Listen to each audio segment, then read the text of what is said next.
Hello everyone, সবাই কেমন আছো? তো এই লুকটা তোমাদের কেমন লাগছে? যদি দেখতে হয় তাহলে পুরো ভিডিওটা তোমাদের দেখতে হবে। আর তার সাথে সাথে আমি কিন্তু তোমাদের সাথে শেয়ার করব আমার লাইফের কিছু হরেবল এক্সপিরিয়েন্স। কিছু না, একটা হরেবল এক্সপিরিয়েন্স করব। হ্যাঁ, হয়েছে অনেক কিছুই, বাট তার মধ্যে থেকে আমি ভাবলাম তোমাদের সাথে এইটা শেয়ার করি। যারা নতুন মেকআপ আর্টিস্ট আছো তারাও বুঝতে পারবে যে কাজ করতে গেলে কতটা নিজেকে শক্ত রাখতে হয়। তো যাই হোক, আমি এই প্রফেশনে আছি ম্যাক্সিমাম 7 থেকে 8 বছর।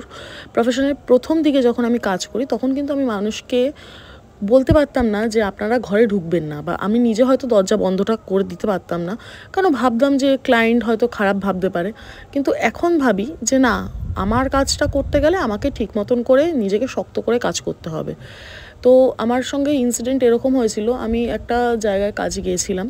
তো সেখানে গিয়ে আমার রিলেটিভের মধ্যেই বলতে পারো কাজটা ছিল, মানে আমার চেনা পরিচিত একজন আমাকে কাজটা দিয়েছিল।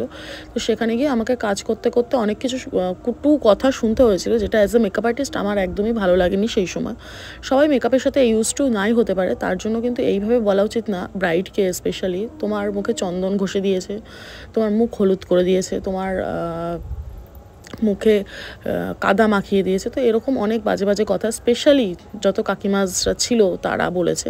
আর সেখানে ছিল প্রায় 10 থেকে 12 জন কাকিমা। তো তোমরা বুঝতেই পারছো কতটা একটা আনকমফোর্টেবল জায়গায় গিয়ে আমি কাজ করেছিলাম। তো কাজ করার মানে সাথে সাথেই তার যেই ব্রাইড ছিল তারও শরীরটা খারাপ হয়ে গেছিলো, তো তার জন্য তাকেও 10 মিনিট রেস্ট দিয়ে আবার কাজ করতে হয়েছে। একা ছিলাম তাই কাজ করতে একটু টাইম লেগেছে, তার মধ্যে যদি ওরকম কেউ আড্ডা মারে একটা ঘরের মধ্যে তো বুঝতেই পারছো। তো দেন কাজটা কমপ্লিট হওয়া করতে ম্যাক্সিমাম 2.5 ঘন্টা টাইম লাগে। তার হাজব্যান্ড এসে আমাকে এমনভাবে চার্জ করে, রীতিমতন হয়তো আমাকে চত্থাপ্পড়ই মেরে দিত, মারতোই হয়তো।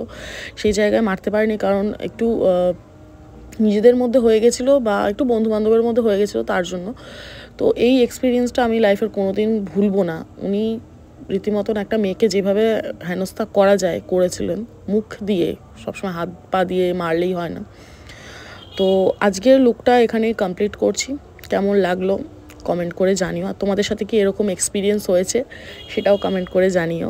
আমার সাথে আরও এক্সপিরিয়েন্স আছে, এরকম অনেক ধরনের এক্সপিরিয়েন্স আছে।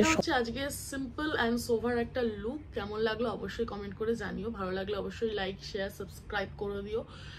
আর আজকের কন্টেন্টটা কেমন লাগলো সেটাও আমাকে কমেন্ট করে জানিও। আর তোমরা কি ধরনের লুক দেখতে চাও সেটাও আমাকে জানিও। তো অনেকদিন পর আমি ক্যামেরার সামনে এরকমভাবে বলছি, যার জন্য হয়তো একটু প্রবলেম হতে পারে, তোমরা একটু মানিয়ে গুছিয়ে নিও। চলো দেখা হবে নেক্সট ব্লগে বা নেক্সট কোনো টিউটোরিয়াল অর শর্টসে। চলো টাটা, বাই।